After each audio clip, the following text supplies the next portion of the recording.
पहले trial court और फिर इस्लामाबाद हाई कोर्ट की जानिब से साइफर केस में जमानत की दरख्वास्त खारिज होने के बाद चेयरमैन पीटीआई इमरान खान ने सुप्रीम कोर्ट से रजू किया, जिसकी आज पहली समाअत हुई है। लेकिन इस पहली समाअत में ही बेंच की सरबराही करने वाले जज जस्टिस सरदार तारिक मसूद ने साइफर केस का जेल ट्रायल का कदम करार देने की हिकमत अमली में गलती की तरफ इशारा भी कर दिया है। ये वो केस है जिसका फैसला कल ही इस्लामाबाद हाई कोर्ट के डिवीजन बेंच ने इमरान खान के हक में दिया और जिसे तहरीक इंसाफ अपनी कानूनी जीत करार दे रही थी। आज जस्टिस सरदार तारिक मसूद की सरबराही में 3 रुकनी बेंच, जिसमें जस्टिस याया अफरीदी और जस्टिस आयशा मलिक शामिल हैं, उस बेंच ने इमरान खान की साइफर केस में जमानत और फर्द जुर्म की कार्रवाई का कदम करार देने की दरख्वास्त पर पहली समाअत की, जबकि इमरान खान की जानिब से उनके वकील बैरिस्टर सलमान सफदर अदालत के सामने पेश हुए और बेंच को इस केस की FIR पढ़कर सुनाई। समाअत के दौरान जस्टिस सरदार तारिक मसूद ने उनसे पूछा कि यह मामला कब का है, जिस पर इमरान खान के वकील सलमान सफदर ने जवाब दिया कि यह मामला 2022 का है। जस्टिस सरदार तारिक मसूद ने रिमार्क दिए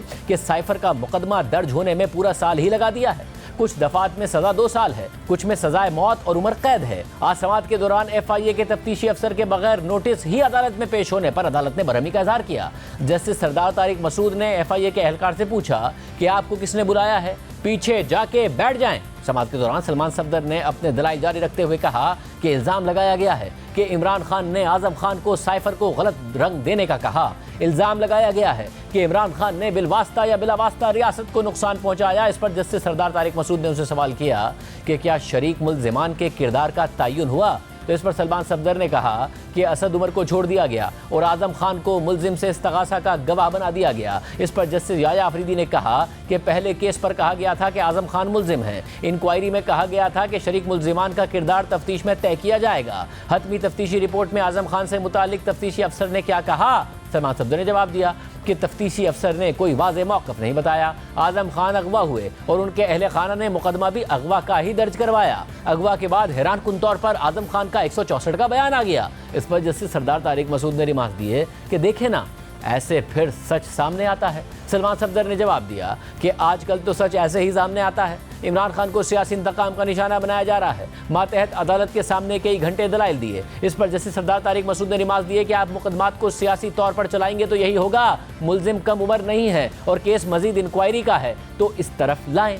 समाअत के दौरान जस्टिस आयशा मलिक ने सलमान सफदर से पूछा कि आपके केस में मरकजी ग्राउंड क्या है, जिस पर सलमान सफदर ने उन्हें जवाब दिया कि हमारा केस ये है कि केस बनता ही नहीं है। चेयरमैन पीटीआई इमरान खान पर जो दफात लगाई गई वो जासूसी और दुश्मन ममालिक को फ़ायदा पहुंचाने जैसे जराइम पर लगती हैं। तहकीकात में कहीं नहीं बताया गया कि कहाँ जासूसी हुई या किस दुश्मन मुल्क को फ़ायदा पहुंचा। इस पर जस्टिस सरदार तारिक मसूद ने कहा कि वो ये कह रहे हैं कि आपने साइफर का कोड कॉम्प्रोमाइज़ कर दिया। कोड अगरचे तब्दील होता रहता है, कई बार हफ्ते बाद भी तब्दील हो सकता है। इस पर सलमान सफदर ने कहा कि जो इल्ज़ाम है इस पर सज़ा, जुर्माना या 2 साल कैद बनती है, मगर दफात बड़ी लगा दी गई। साइफर को डीक्लासीफाई कानून के मुताबिक किया गया और नेशनल सिक्योरिटी कमेटी में पेश किया गया। कौमी सलामती कमेटी इजलास में साइफर पेश करने और डीमार्च का जिक्र सुप्रीम कोर्ट के फैसले में मौजूद है। अदम एतमाद के मामले पर सुप्रीम कोर्ट के फैसले में इसका जिक्र आया था। इस दौरान जस्टिस सरदार तारिक मसूद ने कहा कि अभी आप नोटिस ही जारी करवाना चाहते हैं तो इसकी हद तक ही दलाइल दें। इस दौरान जस्टिस याया अफरीदी ने सलमान सफदर से पूछा कि साइफर एक सीक्रेट दस्तावेज था या नहीं था, जिस पर सलमान सफदर ने जवाब दिया कि साइफर डीक्लासीफाई होने के बाद सीक्रेट दस्तावेज नहीं था। जस्टिस याया अफरीदी ने उससे मजीद पूछा कि डीक्लासीफाई होने से पहले क्या मुल्जिम ने साइफर किसी को दिखाया था। सलमान सफदर ने जवाब दिया कि इस दौरान साइफर किसी को नहीं दिखाया गया। इसके बाद जस्टिस सरदार तारिक मसूद ने उनसे पूछा कि साइफर हवा में लहरा कर बता दिया जाए कि इसमें यह लिखा है, तो क्या यह पब्लिक कर देने के ज़मरे में नहीं आता। जबकि इस दौरान जस्टिस याया अफरीदी ने कहा कि अभी हम इल्ज़ामात का ट्रायल नहीं कर रहे, इल्ज़ामात क्या हैं सिर्फ ये देख रहे हैं। इमरान खान उस वक्त वज़ीर आज़म थे और उन्होंने इजलास में साथियों से साइफर शेयर किया था। अगर इमरान खान साइफर पर साजिश कर रहे थे तो इस इजलास को क्यों रिकॉर्ड किया। हमारे सामने मसला साइफर का मतन लीक करने का है। जस्टिस सरदार तारिक मसूद ने रिमार्क दिए कि साइफर केस का ट्रायल का कदम होने पर तो अब आपका नुकसान ही हुआ है। साइफर केस के ट्रायल में अगर कोई कमी बेशी थी तो इसको दिफा के लिए आप बाद में अपील में इस्तेमाल कर सकते थे। साइफर ट्रायल का कदम होने के बाद इस्तगासा तमाम गलतियां दूर करके ट्रायल करेगा, हमारे सामने जमानत का केस था जिस पर नोटिस कर दिए। साहबी बाद में कहेंगे कि जज साहब का मूड ठीक नहीं था तो जमानत नहीं दी, जबकि आज तो नोटिस ही हो सकते थे। आज की समाअत में सुप्रीम कोर्ट ने साइफर केस में वफाक और वजारत दाखिला को नोटिस जारी करते हुए केस की समाअत गैर मुय्यना मुद्दत के लिए मुलतवी कर दी। जस्टिस सदा तारिक मसूद ने अपने रिमार्क्स में तहरीक इंसाफ की गलत हिकमत अमली की भी निशानदेही की। कल हमारे प्रोग्राम में माहिर कानून इमरान शफीक ने भी यही राय दी थी और कहा था कि अगर मौजूदा ट्रायल मुकम्मल भी हो जाता और इमरान खान को इसमें सज़ा भी हो जाती तो इसका फ़ायदा इमरान खान बाद में अपील में ज़्यादा अच्छे से उठा सकते थे। अगर ये अल्फाज इस केस में सज़ा होने के बाद आ जाते तो उनको ज़्यादा फ़ायदा होता। बहरहाल कल साइफर केस में जेल ट्रायल के खिलाफ फैसला आने के बाद अब इस केस का ट्रायल एक बार फिर से शुरू होगा, लेकिन इसके बावजूद इमरान खान के अहले खाना उनकी जल्द रिहाई के लिए पुरुमीद नहीं है। आज लाहौर में मीडिया से बात करते हुए इमरान खान की बहन अलीमा खान ने कहा कि उन्होंने फैसला किया हुआ है कि इमरान खान को जेल से नहीं निकालना, पूरा निज़ाम उनको सपोर्ट कर रहा है। ये किसने कहा है कि उम्मीद है कि बाहर आ जाए? तो बाहर नहीं, बाहर उनका इरादा होता है निकालने का, उनको न कोर्ट तक नहीं लेके जाना। तो उम्मीद हमें तो नहीं है कि ये जेल से उनको रिहा भी करेंगे या बेल भी एक्सेप्ट होगी। ये उन्होंने फैसला किया हुआ है कि नहीं निकालना।